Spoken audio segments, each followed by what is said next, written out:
I do that kind of crazy stuff all the time. Anyway, well, not with this house because I'd probably be divorced. But anyway, all right. So, That was perfect timing. She almost yep, spit her water out. Yeah, right. yep. So, you haven't accepted contracts. Now what? What's the first? And by the way, you know, several people on here have been agents for a long time, been licensed for a long time, and why are they here? Because there's always something more to learn, and I love that. By the way, and by the way, there's no magic pill. There's nothing that I'm not going to tell you that isn't basic. But unless you mastered the basics, which by the way, I haven't even mastered them. You know, I think it's an evolution and always ongoing thing to keep learning. But what's the first thing you do when you get an accepted contract? Thank God. Actually, that kind of what I put. Celebrate the win. Call me and celebrate the win. Okay. You know, everything's a win, and you got, you know, I got to tell you, I'm trying to learn to celebrate more, but you got to celebrate the wins. I celebrate the contracts. Getting into contract is probably the biggest celebration I'll do. It's like, man, yes, because I like to think of my superpowers as marketing and negotiating, and or a marketing strategist is what I call myself, to make sure, you know, that's how I sell houses. I strategize to market them properly, to get them sold at the highest price in the quickest amount of time. And so when I get anything in contract, or when I win that contract for a buyer, man, I celebrate, because that's like, with that being my superpowers, you know, that's like the biggest win for me. And it's kind of all anticlimactic from there. And I'm trying to learn to celebrate all along the way too. So I want all you to celebrate. Now, second thing you should do is call your clients, let them know. Or if you have if you represent the seller, calling the other agent and letting them know. I know these are silly little things, but it's part of the process of what you do. And sometimes, you know, you forget or you don't tell them. Can I tell you, there's been a few times where I've literally gone online, been searching the MLS, and it's like, wait a minute, that house is pending. Like, oh crap, I guess we didn't get it. And then I go down to see who got it, and my name's there. I'm like, what, that really? And I'll call the other agent, like, oh, okay, you were waiting till when to tell me? Like, I mean, I'm glad I got it, but like, that was kind of oh, that's right, that's what happened. My client called me and said, hey, I guess we didn't get the house. I'm like, what are you talking about? Well, it's showing up pending on Zillow. I'm like, what? And I'm going ballistic. And sure enough, the agent just didn't bother to call and let me know. Like, okay, well, I just hadn't gotten around to it, Wes. Oh, well, but you had enough time to mark it pending in the system. I question that. But anyway, all right. What is the very next thing you should do? By the way, this is going to be interactive in case you haven't figured that out. I love to make it interactive because I think we learn more and retain more. And I think it's a whole lot more fun than just listening to me talk for an hour. So go ahead, Lisa. EMD. Get EMD into escrow. Close. Very next thing you should be doing is getting a hold of your TC and getting the whole package over to your TC. That is like the first, that's almost the first thing I do. Sometimes I do that before I even call the client, just because I want that moving along. And your TC should actually, depending on who you're using, if you have the right TC or a good TC, within the first 24 hours, they're already sending out an email to the other agent, to your clients, to you. And in that email, they're introducing themselves. They're letting them know next steps. They're going through they've already gone through the contract, and they've put the whole timeline in order as to when the contract was accepted, when the earnest money is due, when the contingencies, if any, are due, and when our projected close of escrow date is, so that everybody's on the same page. And they're sending it, they should send it out in different, they should send one to your clients, copying you, and they should send one to the other side and asking for all the people involved in the transaction from their side, because they have their own TC most likely, and you know, who knows who else is involved in the sale. Sometimes it gets to be quite a bit, but you don't have to worry about that. That's the beautiful thing. The TC takes care of that and worries about that. So that's super nice. I think one of the most valuable things in that first email is is the count is how they calendar all the date. Well, how they do that. And then what I do is I go right away to my calendar, my electronic calendar, and I plug in all those dates. In theory, I shouldn't have to worry about the dates because the TC should be on that and reminding me as we go along. However, I like to see those every day when I, wake up like, oh, okay, in 2 days, the contingencies are due to be removed or whatever that is. And then once that email goes out, what's like the next step, the next thing you do? Order inspections? Close. You actually review the whole process with the client. Once that email's gone out, you make sure that they're in agreement with all the dates, they've got the email, they're in contact. And now we're going back to what Lisa said. You want to make sure, first off, you want to make sure escrow gets opened. If you have the listing, you probably already had a pre-open. Maybe they kept it with it. Maybe they didn't. We can't tell them who to use. Everyone knows that, right? You cannot tell somebody who they have to use for a title company or anybody for that matter. But yeah, then you're going to want to tell your clients one of the first priorities is getting with the title company or getting their contact information to the title company to get the earnest money in. And if you have the seller, you want to make sure you are staying on top of them getting the earnest money in. And good title company and title rep will be on top of it and emailing you, hey, we just received the wire, and send you confirmation of that. Because default in the contract is how many days to get the earnest money into contract? That's right, 3 days, Misty and Lisa. Good job. I can't see Christina or Francine, but that's okay. So yeah, that is, by the way, that is a. So let's go on a little tangent or a little side. And I don't care if you have the seller or the buyer. What if we're on the 4th day and there's no earnest money there? I'm thinking they're backing out. Second thoughts. You send them that thing that says they have to comply, that they're in default? So a couple things happen. Number one is, technically by California law, without earnest money, you do not have a legal and binding contract, FYI. However, all parties executed that. So it's not like it just, oh, well, we're not in contract, bye-bye. Everything has to be active, meaning passive versus active, right? There was a day way back when I started and, we did contracts with hammer and chisel. We've kind of evolved since then, but everything you could do active or passive method, meaning if it was supposed to be by the 3rd day and it was the 4th day and it wasn't there, it was passively, you're out of contract, you're moving on. Today, there's almost nothing passive in a contract. Everything has to be active, meaning you have to send a notice to perform. If they don't perform, then you have to send a cancellation. That cancellation has to be executed technically before you can go into contract again. Just in case y'all didn't know that, just a little refresher. Because sometimes, even I sometimes get a little ahead of myself and I might get mad because somebody didn't put it in and I'm like ticked off and I'm getting ahead of, like, I want that house back on the market and I'm putting it in the MLS and, you're not supposed to do that. You're in violation. So just FYI. Okay, quick question, Wes. So are we in Yeah. violation if we don't go pending until we receive monies? Technically, if you make that part of yes, you are. Technically. However, what I am seeing people do these days is, because this has been an issue, and part of the reason, does anybody know why it would be potentially an issue, why somebody wouldn't put their money in?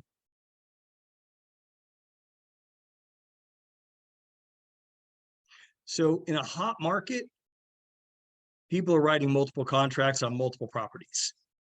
And they might not want to so they got accepted, but they don't want to put it in yet because they really wanted that other property and they're waiting to hear back. And if that other property comes through, then they're not buying this property, which, by the way, is unethical and you're not supposed to do. You all know that, right? And unless they qualify to be able to have multiple properties, you're technically not supposed to be writing on more than one property at a time.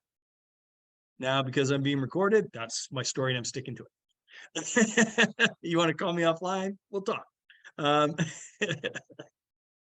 Oh man. All right. So yeah, getting the deposit in and explaining, there's a whole nother side to this, which is explaining the process to your clients and explaining about the deposit. Does anybody explain the deposit and what that deposit means to their buyers or their sellers? Misty, how would you, I'm your seller and we just went into contract with a buyer. What are you going to tell me about that deposit money? And you're the seller, right? Yep. Okay, so I like to call it good faith. Like, this is good faith money, saying that we are, gonna move forward with this purchase. And if we do not move forward with the purchase, obviously there's things in the contract that will allow you to retain those monies if the buyer does not perform. On the buyers, No, you're representing me. I'm the seller. Okay, the seller. So that's the way I explain it, that, we have monies in escrow. If the buyer doesn't perform within the guidelines of the contract, you have the right to those monies. So the buyer just backed out and now I get that money, right? Well, then we explain the contingencies, right? Obviously, that's where the contingencies come in, which I've had to explain a lot, not on the seller side, but on the buyer side of what contingencies do. So I don't like to say the contingencies protect the buyer, but I do say if the buyer does not perform within these dates, which my TC usually sends over, that allows the seller to retain those monies. Which recently I had a buyer and the seller charged us per day because we did not perform. No fault of the buyers, just it was a VA loan and there was a couple of things that needed to be repaired. So it's good faith money for the buyer, and for the seller, it's protection. Okay, so will you continue role playing with me? Is that okay? Oh, yeah. Okay, so Misty, why is the buyer backing out? Didn't they remove all their contingencies? Well, Wes, things happen. The buyer, changed their mind, and unfortunately they remove their contingencies, and that allows you to keep their 3% earnest monies. It does. It does. I can keep I get that deposit money. Well, they removed all their contingencies and didn't follow through with the contract. Yes. Okay, so thank you for playing. However, that's a misnomer. For the contract, it is good faith money. There's two clauses in there, right? It's the arbitration and mediation and liquidated damages. It's good faith money for liquidated damages. Now, I'm just here to tell you, as the seller, they back out. First off, if they back out under contingency periods, the money goes back to them, right? After the contingencies are removed, it is not automatically the seller's money. That money is for liquidated damages. So I, as the seller, if I've not endured any monetary damages, then I really have no right to that money. FYI. However, if I have put a non-refundable deposit on a moving truck, I have put a deposit on the house that I'm moving to or the apartment I'm moving into, and one could even argue that, the market dipped a little bit and now my house is worth $10,000 less. Those are damages. Those are liquidated damages. The one that's questionable is my house is worth less. However, it's for damages only, up to 3% or the amount of what's in escrow, up to 3%. So if I only have 1% in there, then that's if the 1% is 5,000, or if somebody only put a $5,000 deposit and I had $15,000 worth of damages, am I entitled to the $15,000? Yes. Nope. Right. No. Whatever, How do you prove it, whatever Wes? the amount was, you're entitled to whatever that amount equals. So let me flip it around. This was a very competitive market, and they put in, they said, we're serious. We want this house. It's multiple offers. I'm going to put a 5% deposit. I'm buying $1 million house. I'm going to put $50,000 into escrow. And my damages because of how I roll and what I was doing, my damages are $45,000. Am I entitled to that $45,000? No. The way the contract reads, damages equal to the amount in escrow or up to 3%. 3%. This is really important stuff to them. You know, this is something that gets glazed over a lot. Is number one, sellers sometimes think they're entitled to that money. They're not. They think they're automatically entitled to it. The reason we like to see more in there is because it's held with an escrow. What is an escrow? It's a neutral third party, meaning my money is at least at risk at worst case being tied up, meaning because both sides have to agree where that money goes to if it comes out of escrow. And I've seen egos and emotions get in the way, and I've seen that money sit there, and I've had to make a lot of calls and get attorneys involved before. That's why you do this. Go ahead, Patrick. Yeah, and is it true in California, is it the same in Texas, where when that's in mediation or debate, you cannot relist your property? You can, but technically, like, okay, let's say I don't agree to give you your money back, but you think you're entitled to it back. Well, I can still go try to sell my house, but I better open it up at another title company because the same title company won't open it up. And as the buyer, your protection is you go file a less pendants, which is a lien against that house. And now they cannot settle that. Now they cannot sell the house. They cannot close an escrow while there's a lien on it. Okay. This is all the good stuff that people really don't know. And you hope you never have to deal with. You're in this business enough time, long enough, and you sell enough houses, you will deal with these things at some point in time. Ask me how I know. So I've dealt with Wes, every one of these things. all this time I've been thinking if, you know, if once we move out of our contingency stage, the seller has the right to the monies for taking their home off of the market. That is literally the way.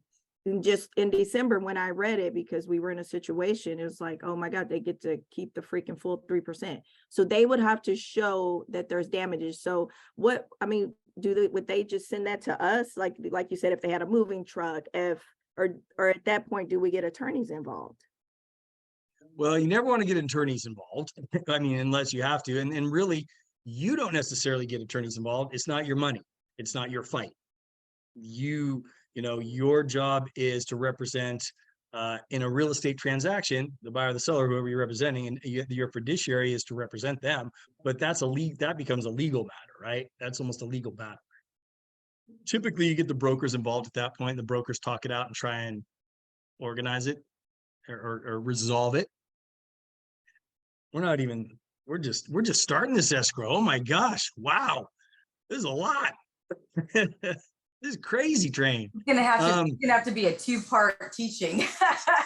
Might have to be. Well, no, this is good. But see, this is what I love, you know, like is finding out what people may not know. And this is really crucial. See, Misty, you've had a license for how long? And you didn't know. By 18, the way, just 18 freaking years. Just to make you feel better, I always thought like you did, Misty, for the first probably 5 years of my real estate career, until somebody schooled me when I was like, well, yeah, they're like, no, Wes, it's not how it reads. This is what it means. I'm like, ah, crap. Which I was mortified because, like, I've been telling my sellers this whole time, like, yeah, they back out after they remove contingencies. Money's yours. No. I agree. I'm shocked. I thought it was the same way. As soon as you remove contingencies, I thought it was like done deal or you're losing your money. In a competitive market, what you can do is you can say, you can do a counter offer in the offering process and counter offer. If you're the seller, you can say, you know what, Wes, there's some things in here that make me nervous. I don't know why. Or you, like me as the agent, could say, hey, look, you know what? I know this other agent. I know these people.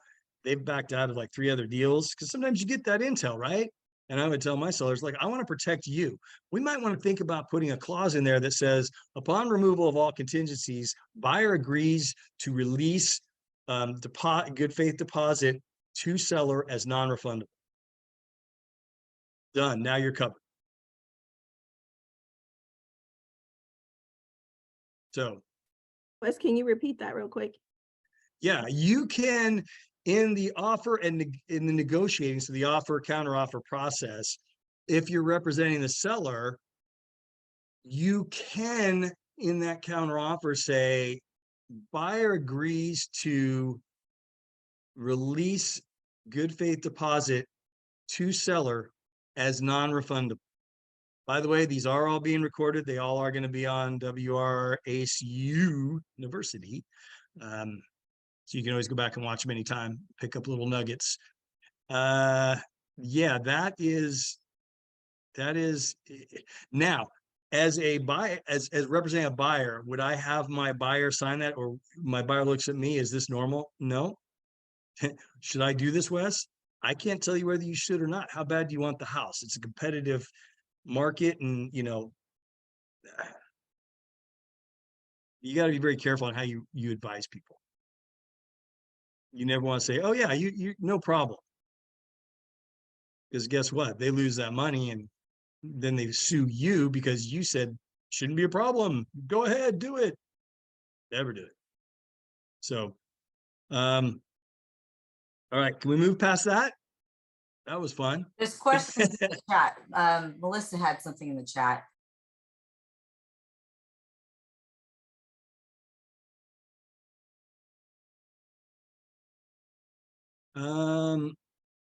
Let's see. Sorry, let me get back up. Let me see where Melissa is.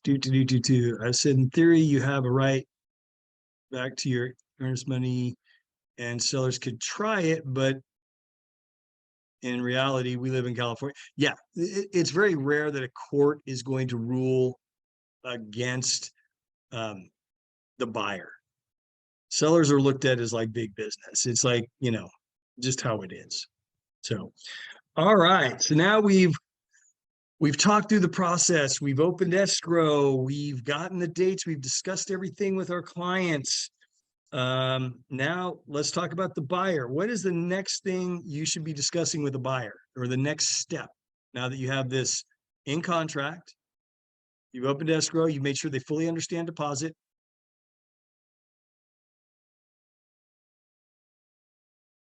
The next thing you would want to discuss is inspections.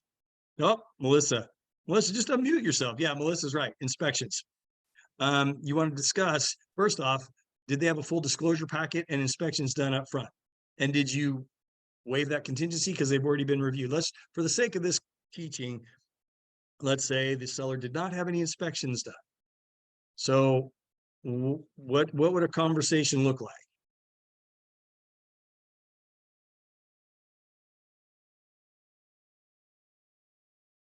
It might look something like this. Okay, Mr. and Mrs. Seller, obviously we have, not obviously, it's never obvious to them. It's obvious to us. California has a disclosure, in fact, they have several of them, that highly recommends home pest roof. And they're even going to have you sign a waiver if you choose not to have those. So we as realtors always recommend at least those. And in the contract, it tells you there's I forget what page of the contract it is, but it tells you all, as a buyer, all of the inspections that you can have. And there's a lot of them, but those are the three main ones. Now, if a buyer looks at you and says, well, which one should I get? Well, the state, by the way I'm guided, I have to recommend that you get all three. And then anything else that you may deem necessary. And let's say let's just say I'm the agent representing a buyer. And when we looked at the house, man, there was some diagonal cracking above a couple windows and door jambs. I know that could just be normal settling, but I would definitely say we need to at least get those three inspections. And we're going to want to make sure that, in your visual inspection, you're looking at the perimeter and the foundation. And we are not experts, but you might want to say, hey, when you get your inspections, I would ask their opinion, right? Do they think there's a reason to be alarmed, or I should be getting any other inspections? So you never want to say, oh, no, that's just normal settling. Be careful. I will tell you, if I see them horizontal, vertical on the tape lines, Could be a bad tape job, could just be normal settling and shifting. You know, I mean, I have diagonal cracks in my house. I bought it that way and I didn't have it inspected. I knew what I was up against, but also too, I'm an experienced buyer, and I was getting a good enough a deal. Foundation issues don't bother me. Foundation issues are very fixable, very fixable. So just FYI, but you can't recommend that to a buyer, by the way. If they draw concern to it, you want to have them investigated, you know, in more detail. So you're taking, you know, risk mitigation of yourself and the company.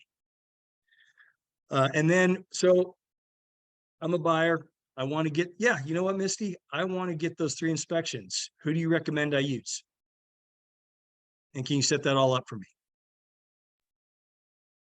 I'm afraid to say yes because I do, but should I? I don't know if it's right or wrong. I've been setting up inspections, but I usually do. Yes. I have some referrals and I'll usually set them up. So I will tell you right now, you should have a list of 2 to 3, preferably 3 in each one of those categories. And the one maybe you like the best, have at the top.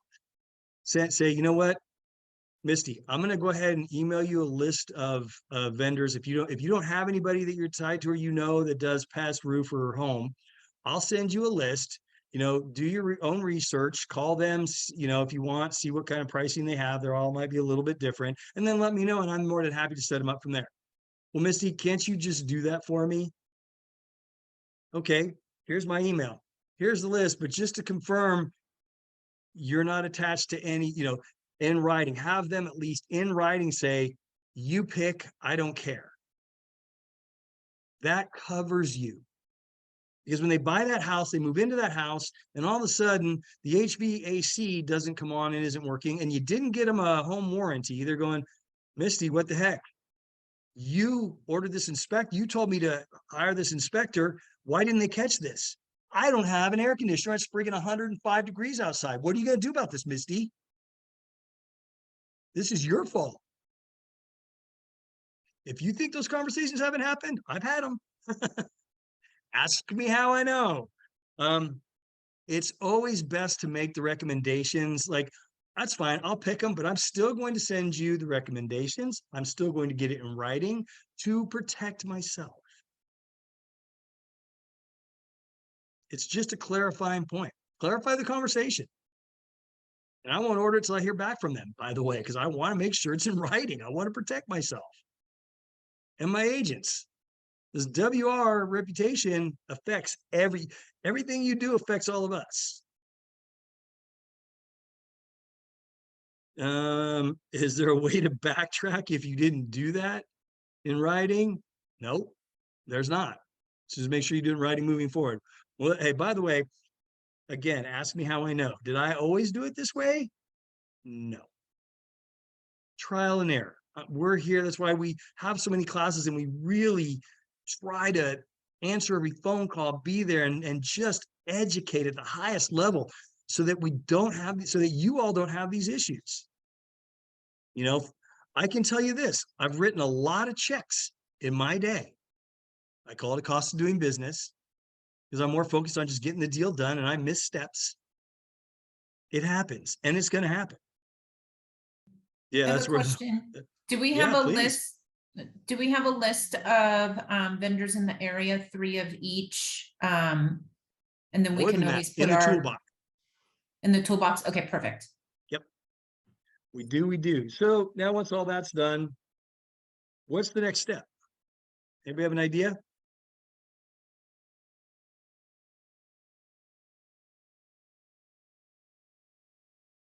Yep, Lisa. Are we starting to work with the lender, communicate with the lender? You could be. But actually that's, and by the way, there's no right or wrong answer. Yeah, there comes a point to, yes, let's just go to that. Well, first off, hopefully you've already communicated with the lender. And at the same time, you sent all the information to your TC, you hopefully sent that to the lender, right? Because they're going to need that contract to get things going.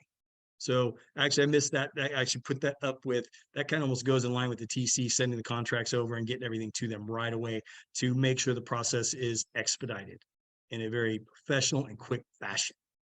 But the next step really is, now you've ordered the inspections, and one could say, I don't know what comes first, the chicken or the egg, but it's really reviewing all the disclosures. If they didn't have a disclosure link, which by the way, if they had a disclosure link, all those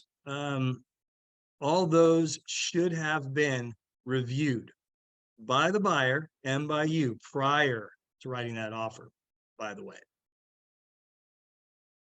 And sometimes we're under timelines, I get it, but make sure they get reviewed, because when you have a full packet with disclosures and reports and everything else, you're writing your offer based on the content of those. You can't go back if there's a disclosure link and say, oh, well, we didn't see in the disclosures there was a cracked window, so we want that fixed, or we want credit, or we want to take some money off the price for that.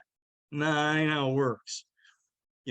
What you can do is, if you have an inspection contingencies and that wasn't mentioned, and then and it's discovered in the discovery process or the investigation process, and was never disclosed before, wasn't mentioned, now that's a negotiating point, right? Because you didn't know that, they didn't disclose that, you didn't see that. Let's just say they didn't have a disclosure link. You need to, then hopefully you have a investigation time frame or contingency, and you want to review the disclosures. And the main ones you want to focus on, the main ones I focus on, are the TDS and the SPQ, transfer disclosure statement, seller property questionnaire. Those are the main ones they fill out. That's going to have anything that they might disclose, and that might lead me to, let's hypothetically say, one of those disclosures, they said, yeah, back in 2016, the roof leaked, had the roof repaired, had the sheetrock repaired. It was in the upstairs primary bedroom. Okay. Does that Mr. and Mrs. Buyer, does that concern, here's the receipts, or they said it was professionally taken care of. I might want to ask for the proof of that, or the receipts. I don't know if Gina Marie's still on this call, but if, for example, if she is, I'll wait till she pops back up. Gina Marie, she's probably looking for something y'all wanted. Anyway, when she gets back on, remind me. I'll tell you a little something that you want to do for this. You want to review it, and you're neutral in it, right? And you want to talk to the clients and the buyers and say, hey, have you had time to review the reports, the disclosures? Was there anything in there that you're concerned about? Anything we need to talk about or address? Because sometimes they're looking at it with a different set of eyes than you are. I'm looking for structural defects and things that could affect the value of the property. They're emotional. They might be looking at, oh my gosh, there's no GFCI in the bathroom, like my kid's going to get electrocuted. Well, that is a safety issue, by the way, and I would pick up on that, because those are issues. Those are easy fixes, though. I'm not going to make a big deal of it. And I might even send my handyman, I might say, you know what, I'll send my handyman over and we'll take care of this item, this item, this item. Make them happy.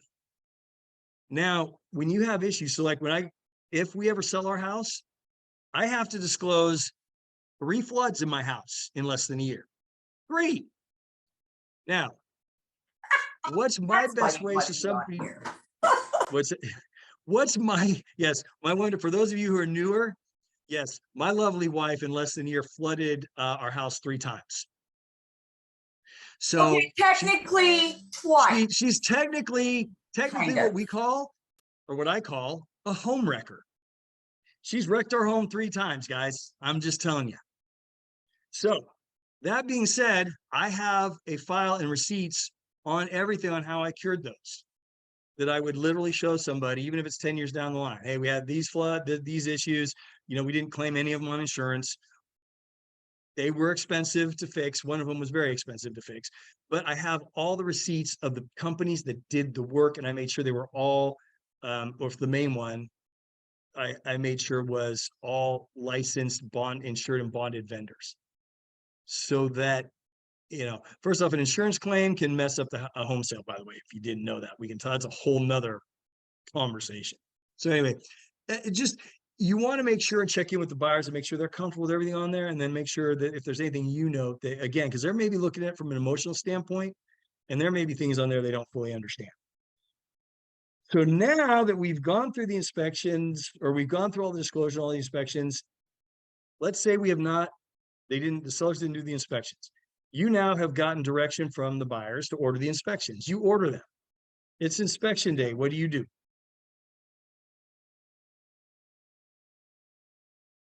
Okay, so I see a lot of people here at WR going to inspections, like actually being there. And I'm not gonna lie, I've never really done that. If the house is vacant, I just let the inspector, give them the lockbox code, or if I have to meet them with a key. Which I guess that's something to think about. I guess I probably met an inspector before. Couple things. You always want to suggest that the buyers are there. If you're representing the sellers are not there, because it makes it very awkward. It's a very invasive process. You always want to show up. If the house is vacant, I'm going to open the house, make sure they get in okay. Let's say the buyers just say, nope, I'm not, I'll get to see the reports, right, Wes? Yeah, but I really suggest that you're there so you can ask any questions, because they're going to go over those reports, their findings with you. Very important. It's part of our job. And then I always want to be there. And if they don't, I'll hold the appointment. I'll sit in my car and work until they're done. And then I'll have them go over it with me to make sure there's nothing major. And then make sure the house is locked up, because I'm responsible for the buyer, for the house, and all that kind of good stuff. And if it's the seller and I'm representing the seller, and I know when those inspections are, I'm making sure I'm talking to the buyer's agent. Hey, are you or the buyer's going to be there? So for instance, Reserve, they had inspections. They're like, hey, the inspector's going to be there at from 9 to 4. I'm like, well, that's a really long time. Well, they're doing a really in-depth inspection. They said, okay. And they said, my buyers are going to be there at the same time with the inspector. Okay. Are you going to be there? No, I can't be there till 4. I'm like, your buyers are not going to be there without representation. Buyers are ethically not supposed to be in someone else's home without their representation there. I'm going to be very clear about that. That is an issue. And by the way, when I'm representing the seller, I still want to go to I'm not going to stay at the inspection, but I'm going to pop in to check on things, make sure everything's going good, make sure the buyers and the buyer's agent are respecting the home. I went by the other day. They had 2 inspections, 2 different days in a row. The first day I said, please take your shoes off and wear booties. I went back to lock up the house because I don't trust, that's my job. My seller doesn't live there, but she's still got stuff in there. And it's like, I'm responsible for that. And when I went in, there were footmarks all over the friggin' house, dirty footprints. So guess what Wesley suddenly became? A house cleaner. The next day, I called up the agent and said, hey, by the way, I asked you to wear booties, and we did. I'm like, there were footprints all over the floor, and I personally had to clean it. I'm sorry, Wes. I'm like, tomorrow when you're there, please make sure to monitor that. It's amazing to me how many people don't respect other people's stuff, or just don't have any self-awareness. Like, okay, these are dark hardwood floors. They're going to show every bit of dust off my shoe. Just take your damn shoes off. Anyway. Wesley, was there a time, I remember one time you had to pay like $1,000 because they said that the freezer in the garage got unplugged and the food went bad. Was that during an inspection That's what the sellers claimed. I did pop by. I couldn't go behind them and follow them around and make sure they didn't do something. I really don't know how it did, but they had a freezer in the garage full of all kinds of stuff. They said it was over $1,000 worth of stuff that they lost. First off, it was a $1.8 million listing. Do you think I wrote a check for $1,000 to make them happy? Like that. No questions asked. Writing checks sometimes there's a cost of doing business. And it always cracks me up how agents will just draw, well, I'm not paying for that. It wasn't my fault. Okay, now you're a victim. Who gives a fuck whose fault it was? Does it matter? That's like the loan person when you call up and like, hey, how come the loan's not closing? Well, it's not my fault. No, you're the point person. Get it taken care of. Give me answers, not point fingers. Sorry, I get a little passionate about that because I have, I was like, they were great clients. And by the way, those clients have referred me more business. Oh, by the way, those clients that I wrote $1,000 check to, And Gina Marie, I remember when I was writing, she's like, "You're doing what? How do you know they didn't do it?" I'm like, "Baby, trust me on this one." And guess what? Reserve, my $2 million listing that's under contract right now, that came from them. Yeah, I Do have the right- watched him do that several times with things. There's no questions. He just writes the check. And there's been times where I've watched him do that. Yeah. Enough. Thank you for your contribution, Gina Marie. We appreciate you. It's, you guys, it's, I don't know. I just believe in the law of reciprocity. If I do the right thing and never say a word, like it doesn't, was that my fault? No. Did I have to write a check? No. Was it the right thing to do? You damn right it was. And was it worth it to me? Yes, it was. Almost every time I have. Because why? You didn't make an issue of it. Here, boom, let me solve it. Problems, things are going to happen. It's how you handle them that is the difference maker and makes you stand apart and stand out. You know, my owner comes by the house all the time.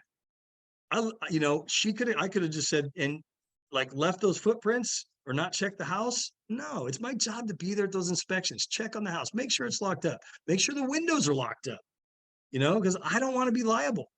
I am the representation of that home on for sale. I'm also the representation if I'm representing the buyers for that home. But I don't want to be in a fight with a he said, she said, or whose fault is it really? You know what? I just better do my job at the highest level I can. All right. So BO inspections. What should you, what is another reason you should be at the inspections? What do you as a buyer's agent need to do at the inspection?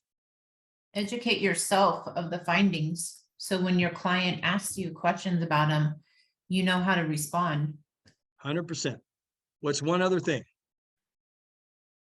that you need to have for the, Melissa got it. And that's the answer I was looking for. Yep. It's your time to do your avid. It's a great time to do the avid. I can't tell you how many times I actually go to the inspections. I make sure everything's going good and I go in my car and I start working. And then next thing you know, I'm back at the office. I'm like, oh crap, I forgot to do the avid. Now I got to go back out there again. Like, just make it the first thing you do when you unlock the house. That's what I do now anyway. It's like part of the process of unlocking the house. I'm doing the avid, so I don't forget. Yeah, so, and then, you know, actually going back up to something that Lisa, you called out which was communicating with the lender. You know, if I'm representing the buyer, I am going to send that over. I'm going to call them and let them know I'm sending it over, the contract that is, and find out and set expectations for communication with them. No worries. Bye, Gina Marie. Must be kid pickup time. And then if you're on the selling side, I want to call the other agent and set expectations for communication. So that way it's very clear and I'm not chasing them down. Because there's nothing worse than chasing down agents, by the way. Or chasing down a buyer's agent if you're the selling agent. That's brutal. Okay. Pretty much we've gotten to this point. We've done inspections. We've reviewed we've talked to lender. We've reviewed the reports, everything. We got to that point. Now what?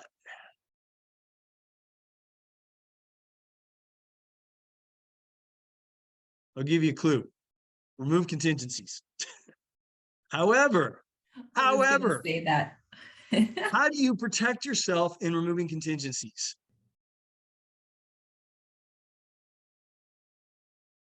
Make sure that the lender is ready to go and that we don't have to worry about removing loan contingencies and the lender has a small hiccup that they need to iron out. So what you're going to do is you're going to send a text or an email, either one works. So it's in writing to your clients when it comes to inspection contingencies. So, hey, Misty, just to confirm, you've reviewed everything and you're good that we remove those contingencies. Okay, perfect. Or my email would usually say, hey, Misty, just to confirm our conversation earlier, because it was a phone call. Yeah, and correct, Melissa. You always want to do it a few days. You try and do it a few days before the deadline. If you're going to go right up to the deadline, please have the professionalism to call and let the other agent know, even though you're still in timeframes, that you're going to probably be taking it right up to the deadline for whatever reason. Communication is always key, but you always want everything in writing. I want my clients to give me the okay in writing to remove the contingency. Then I am never removing a loan contingency without that in writing from the lender. That will get you in big trouble. So again, text, email, hey, just to confirm, it's okay to remove this contingency, because now your buyer's deposit is in jeopardy. And if you, and somebody's going to be writing a check if that loan falls out, and you don't want it to be you. So ask me how I know. So, all right. Verify, confirm in writing. Let's say you're representing the seller and contingency timeframes are up. Can't get a hold of the buyer's agent, and they haven't removed contingencies, and we're a day past contingency removal. What do you do? Send them a notice to perform. Yeah. I don't like to send those in unless, I've talked and given several tries of communication with the other agent, saying, hey, and then I'll usually say, hey, look, if I don't hear back from you, we're going to have to send over a notice to perform. We're going to have to, because that's just how it works. I don't ever do it without at least making every effort to communicate or letting them know I'm going to. Sometimes they just, they'll be BSing me and I can tell. And it's like, hey, Misty, just, I know you're working at this. I know it's all going to work out. I know you needed, an extra day, but I'm gonna have to send over a notice to perform anyway. What a notice to perform does is it buys you 2 extra days anyway before they can cancel on you. That's a 48-hour notice to perform. However, if you know you've got a jerk buyer and you really have a bad feeling as the selling agent, you can, in theory, 2 days before that contingency is due, send them a notice to perform, because it's a 48-hour notice to perform, and keep those timelines tighter. I think I've done that in my career maybe twice, but I'm not afraid to do it. You got to work, you have a fiduciary to your clients. Let's check the chat real quick, make sure I've gotten everything. Yep. Melissa, I need a bigger checkbook. You know what? I get passionate about this so that hopefully y'all don't make the mistakes I've made or ever have to write the checks I've had to write. What I will tell you is, if it comes down to it, your reputation and your referral source, write the damn check. I don't fight anybody on writing a check. Why? It's part of doing business. But you know what? I've only been doing this for 25 years. I only, do nothing but, referrals and repeat business. So I don't know. What do I know? And I know all you are really good about it, but I really do mean that from the bottom of my heart. Like, I don't get caught up on how much of a check I'm writing. That's the here and now, right? I always see the bigger picture. This is a long game for me. I want to be doing this for another 25 years. And I don't want to ever have to hear anybody say anything bad against Wesley Olson or WR Properties or anything, because that will cost me more than any check I ever write, by the way. That will cost me more than any check I will ever write. All right. Okay. What happens next? All contingencies are removed. All contingencies are removed. What now? Just waiting to close, right? It's quiet time. And it's weird because you're jumping through hoops, you're doing this, you're doing that, and then all of a sudden it's like, am I missing something? I don't know. But my control freak personality would be all over that lender every day. How we doing? How we doing? How we doing? Yeah. And then, yeah. But you've removed contingency. So now it's just a matter of, we might have a 45-day escrow and all contingency removed in 17 days. So you've got almost 20 something days of just radio silence. By the way, call lenders, agents, your clients, anyway. Set that expectation. Look, I'm going to give you an update every Tuesday or every Tuesday and Friday. Even if I don't have an update, that's going to be my update. Hey, no update. Everything's going smooth. Any questions for me? They love hearing from you. They really do. It shows your level of professionalism, shows that you're top of mind to them. That communication is hands down one of the best things. You can't over communicate. Does anybody know Rick Fuller? He's only one of the biggest agents in Antioch, Oakley, Pittsburgh. When we opened Keller Williams in Brentwood in 2004, Rick came in 2005 and said, Wes, I want to come join your, I want to join this team, but I'm only going to do it if you'll personally coach me. I'm like, okay, whatever. Yeah, sure. No, I did. And Rick's one of the most genuine guys I know. I love Rick. He's an amazing agent. And I coached him, and now I should have took all the advice that I was giving him, because that guy is, he's larger than life compared to me. I mean, the guy's just a rock star agent. Anyway, our last coaching, and he'll tell you this, our last coaching session, I'm like, Rick, you're doing amazing. I got, he's like, what do you have for me today, Wes? And this was the last coaching session. I said, Rick, have you called all your, and this was in a weird time in the market. The market had shifted. It was slow. It was after the crash, kind of in the bottom of the market. It's like, I said, have you called all your clients today? I know you work with this many buyers and sellers. And I said, have you called your clients to update them this week? He's like, nope, there's nothing to update them on. I'll call them when there's something to update. I'm like, no, I want you to call all your clients today.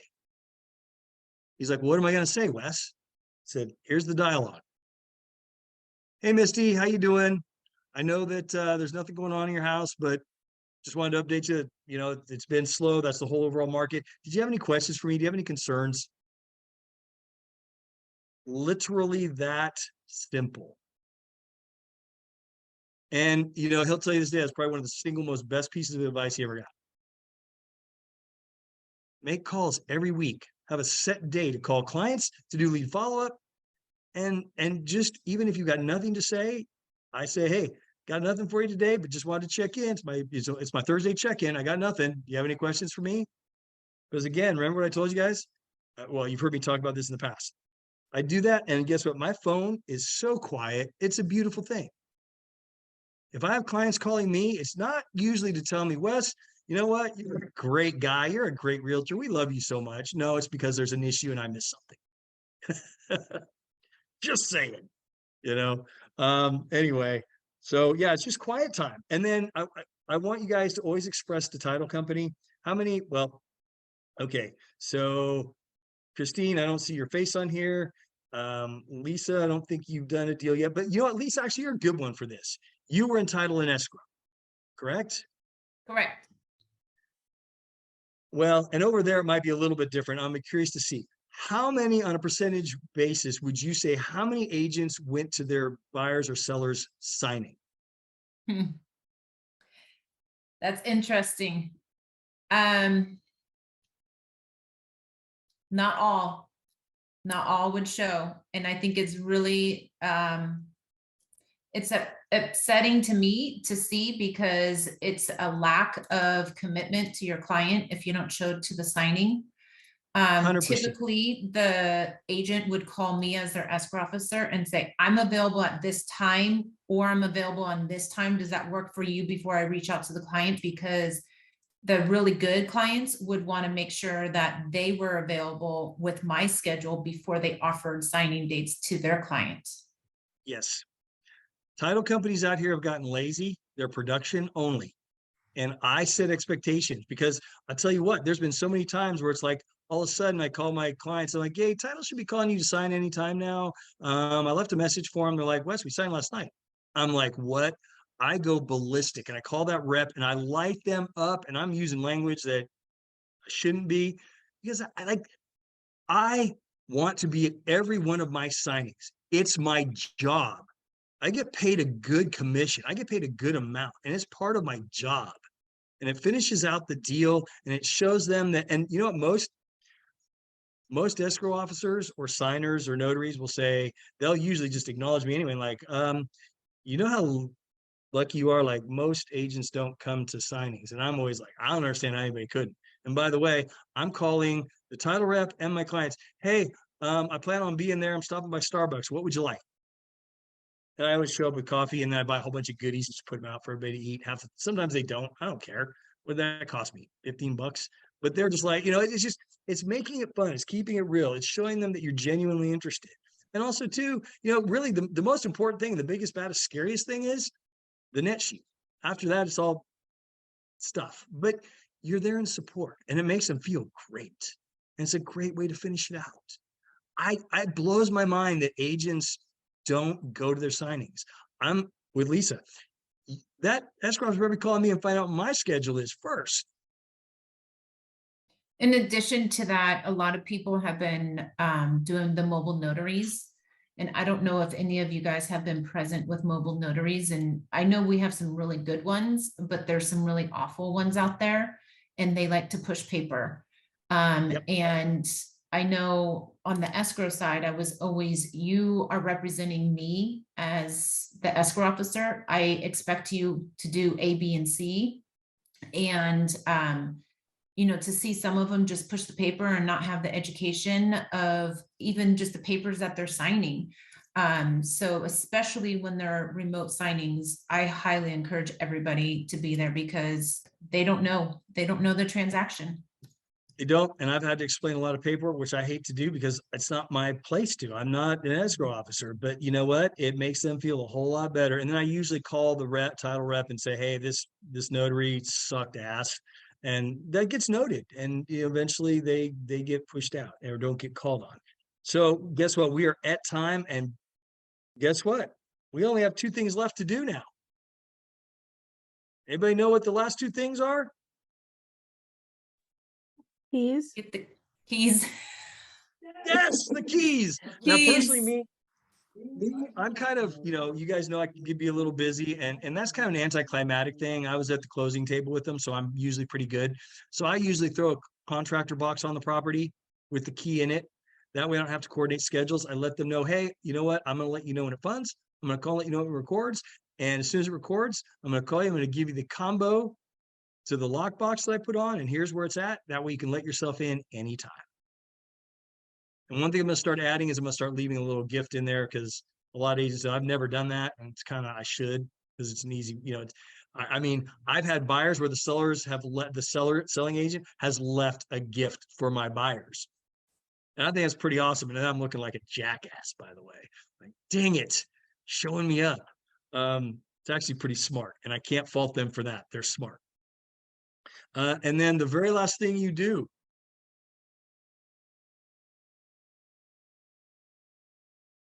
I would update my database maybe and program that every year I send the final closing statement to my clients for tax season.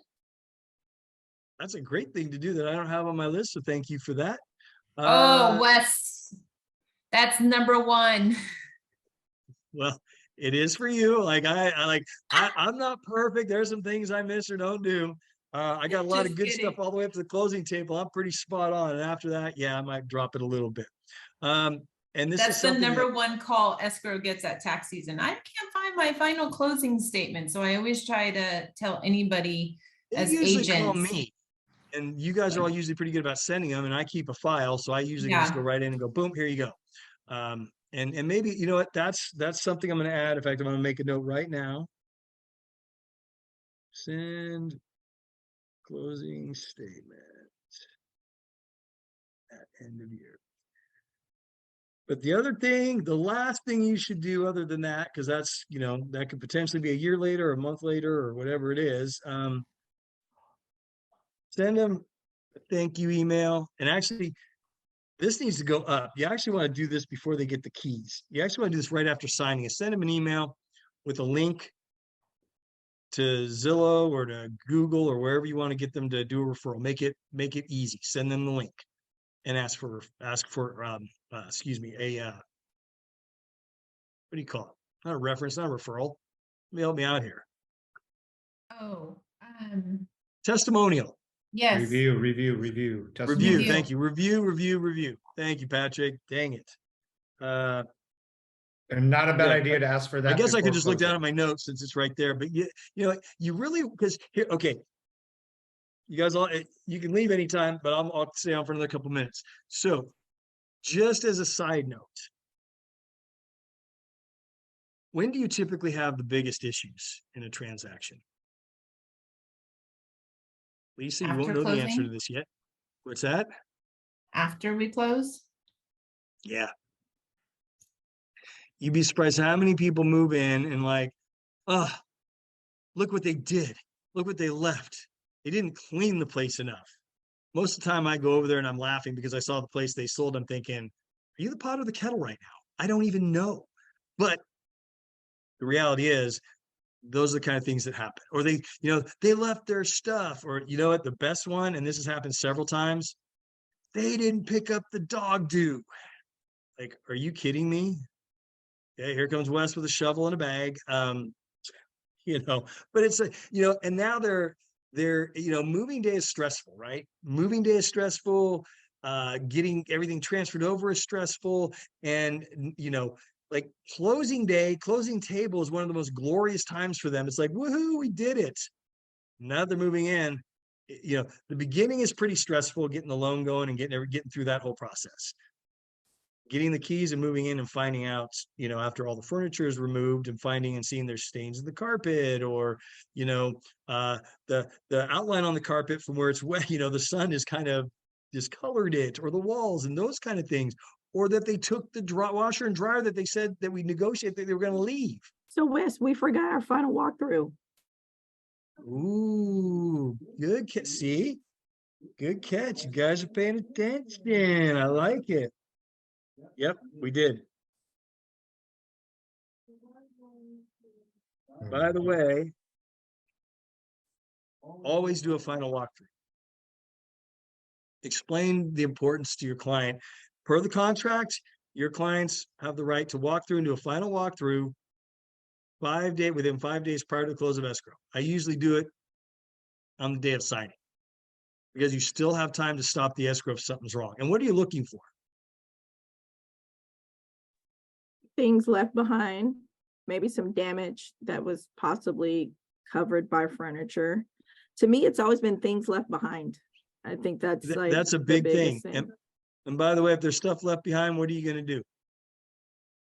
Contact the buyer's agent, seller's agent, and they need to take care of it before we close. Because I don't want my buyers Before they being close, stuck what with that. happens after? What happens if you find that stuff after they close? What's that buyer's agent going to say to you? Kind of like your problem. Well, Yep. if they're a bad agent, which there's more bad agents than good ones, but most likely, you know, they may not even take your call. Thank you for saying that, Misty, because that is my experience in 25 years. There's probably less than professional agents than professional agents that have the philosophy I do, which is, you know what, make it right. They'll be like, yeah, it's done. I'm not calling my sellers for that. You know, and by the way, I've been that buyer's agent that gets that call. I usually try and walk it myself with my sellers first, because again, ask me how I know. I've written those checks, because as a buyer's agent, it's like, or excuse me, the selling agent, I'm not gonna call my sellers who have moved on. The last thing they want to do is get a call from me saying, hey, you know, you need to fix that or take care of that. No, that's Wesley writing a check again or sending his guys over there and making it right. Because by the way, I think it's just as important to have good relationships and do the right thing by other agents. You know, it's, you know, and I'm not, this is, you know, not me patting my own back, but there's, you know, I don't ever want any agent ever hearing anything negative, derogatory, or bad about WR Wesley Olson. Like, everything I do is with a thought process of that.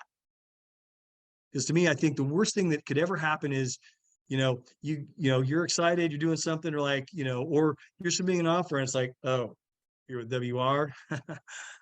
No, it should be like, oh my gosh, yeah, we want to push this offer through because we know you guys will get it done. You guys got a great reputation. That is more important than almost anything to me. That's because it's a long game. That creates longevity. You know, I told you I want to be doing this 25 years from now. And I want anyone to be hard pressed to ever hear anything bad or derogatory about WR or its agents or West Olson.